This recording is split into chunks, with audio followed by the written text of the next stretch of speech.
Você está sentindo dores de cabeça, dores no pescoço, na garganta, atrás dos olhos, de um dos lados da cabeça?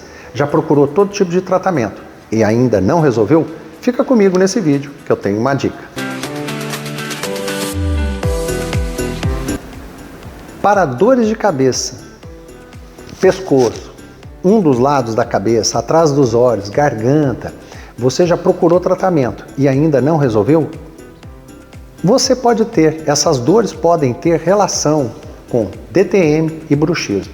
O bruxismo é um comportamento, ele ocorre a nível do sistema nervoso central, e não é uma doença, e sim um comportamento. Portanto, é importante entender qual o mecanismo, o que está gerando esse bruxismo, tá?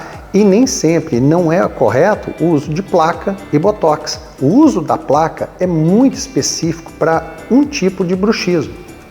Muito bem, na ATM existe nessa região uma articulação, como nós temos a articulação do dedo, aqui também existe uma articulação. E essa articulação tem estruturas que são importantes para fazer com que ela movimente corretamente. Uma das coisas que ela vai causar problemas, por exemplo, muscular ou na própria articulação.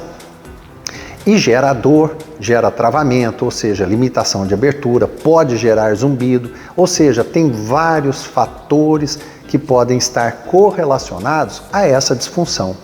Portanto, é importante para você fazer o tratamento saber a origem, o porquê que você está sentindo essa dor, está sentindo esse desconforto, para que o tratamento realmente seja efetivo e eficaz. Uma dica: dores que perduram, que duram mais de 3 meses, se tornam crônica.